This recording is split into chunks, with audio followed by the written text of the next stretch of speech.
1985 से लेके 2003 तक एक शख्स जो पुलिस को 18 सालों तक गुमराह करता रहा। 18 सालों में उसने 280 के समथिंग महिलाओं के साथ रेप किया, उनके गहने लेके पैसे लेके फरार हो गया। एक ऐसा इंसान जिससे बाड़मेर और जोधपुर की महिलाएं खौफ खाती थी। कौन था ये शख्स और इतनी सारी वारदातों का इंजाम उसने कैसे दिया? यह शख्स कोई और नहीं, उस इलाके में से चोर दामाद के नाम से भी जाने जाना लगा था। पहली बार सन 1987 के अंदर बाड़मेर के चौटन पुलिस थाना इलाके में एक रिपोर्ट दर्ज कराई गई, जिसके अंदर ओनली फॉर चोरी का एक केस दर्ज किया गया था। लेकिन उस केस के अंदर भी उस चोर ने बचने निकलने के काफ़ी सारे उपाय थे उसके पास।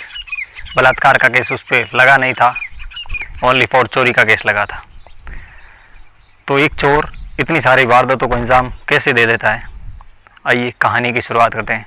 नमस्ते, मैं दिलीप, आप देख रहे हैं अनसुनी दास्तान। 90 के दशक में लेके चलते हैं आपको। बात है आज से 1985 की। बाड़मेर के दूर दराज इलाके जहाँ पे बिजली, पानी और अनेकों सुविधाएं वहाँ उस टाइम नहीं थी, इसी चीज़ का फ़ायदा एक इंसान उठाता है। मैं बात कर रहा हूँ एक लड़की जिसका नाम था संगीता। शाम का वक्त था, सर्दियों का मौसम था, दोपहर लगभग ढल चुकी थी, शाम होने वाली थी, सर्दी धीरे धीरे स्टार्ट हो चुकी थी।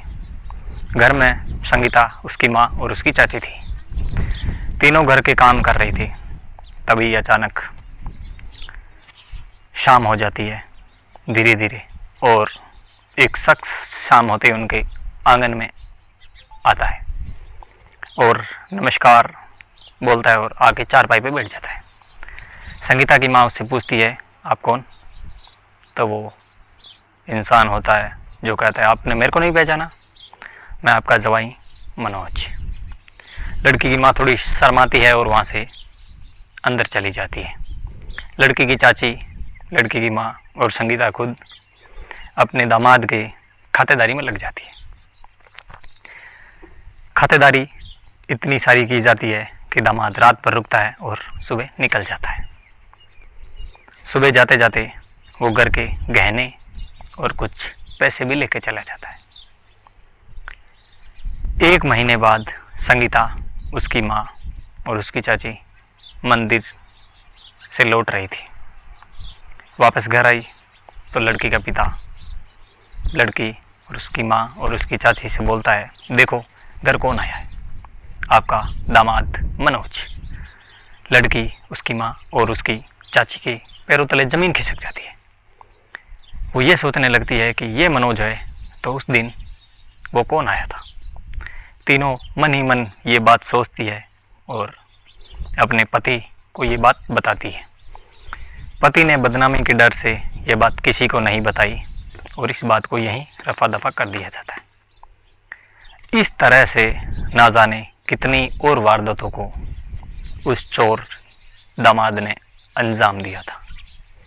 अब आपके मन में एक सवाल आ रहा होगा कि यदि इतनी सारी वारदातों को एक चोर अंजाम देता है तो वो कभी पकड़ा क्यों नहीं गया? तो मैं आपको एक चीज़ बता दूं, बाड़मेर और जैसलमेर, जोधपुर का ये वो इलाका है जहाँ पे आज से सन 1985 या 90 के दशक में बाल विवाह बहुत होते थे। बाल विवाह होने के कारण वहाँ पे बड़ी समस्या ये थी कि लड़कियों की छोटी उम्र में शादी कर दी जाती थी और उनको बाद में ससुराल नहीं भेजा जाता था। ससुराल क्यों नहीं भेजा जाता था? क्योंकि लड़की छोटी होती थी तो उसको ससुराल नहीं भेजा जाता था। एक बार शादी कर दी तो शादी करने के बाद लड़की को एक बार ससुराल भेजेंगे, उसके बाद उसको ससुराल नहीं भेजते थे।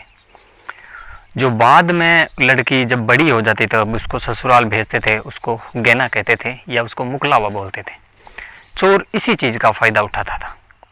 और वो कैसे फ़ायदा उठाता था? वो हर किसी ढाणी या गांव में घुसता और एकांत मकान को चूज़ करता। वो एकांत मकान जहाँ दूर दराज कोई ढाणी ना हो और बिजली की थी वैसे भी सुविधा नहीं थी। तो वो ऐसे इलाकों को चूज़ करता है, ऐसी ढाणियों को चूज़ करता जहाँ उन लोगों को अपना शिकार बनाया जा सके। एक चीज़ आपके दिमाग में और आ रही होगी कि लड़की या उसकी माँ या उसकी चाची ने कभी अपना दामाद नहीं देखा होगा। जी हाँ, बिल्कुल आपकी बात सही है। 90 के दशक में राजस्थान में जो भ्रांतियाँ कुरीतियाँ चलती थी उनमें घूंघट प्रथा भी एक आम बात थी।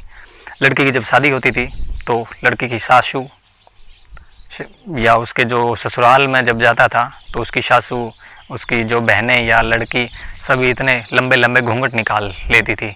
तो घूंघट की वजह से वो अपने दामाद को नहीं देख पाती थी, ना ही लड़की देख पाती थी और ना ही लड़के की माँ देख पाती थी। ये सिलसिला काफ़ी लंबे समय तक चलता रहा और इसी चीज़ का चोर हमेशा फ़ायदा उठाता रहा।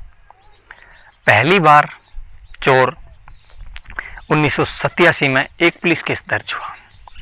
उस केस में वो एक ढाणी में और पहुंचता है। सर्दियों का मौसम वो इसलिए चूज़ करता है क्योंकि सर्दियों के वक्त चोर को गर्म कपड़े पहने होते हैं, मुंह ढका हुआ होता है, थोड़ा बहुत चेहरा खुला होता है, तो ज़्यादातर लोग पहचान नहीं पाते हैं। तो वो वैसे ही ढाणी में जाता और बोलता मैं आपका दामाद। तो घर के सारे लोग उसकी खातेदारी में लग जाते थे और खातेदारी भी ऐसे करते कि जैसे अपना ही दामाद हो, और वो सुबह होते ही निकल जाता था। एक घटना और घटती है, बात करेंगे 1987 की। शाम का वक्त था और एक लड़की और जिसका नाम था चंपा, शाम का वक्त था, चोर दामाद उनके घर पहुंचता है और उनसे कहता है कि मैं आपका दामाद हूँ। तो घर के जो सारे मेंबर थे, छोटे बच्चे थे, बड़े बुजुर्ग थे, वो तो बाहर कमाने के लिए निकल जाया करते थे क्योंकि राजस्थान का वो इलाका है, बाड़मेर, जैसलमेर और जोधपुर, जहाँ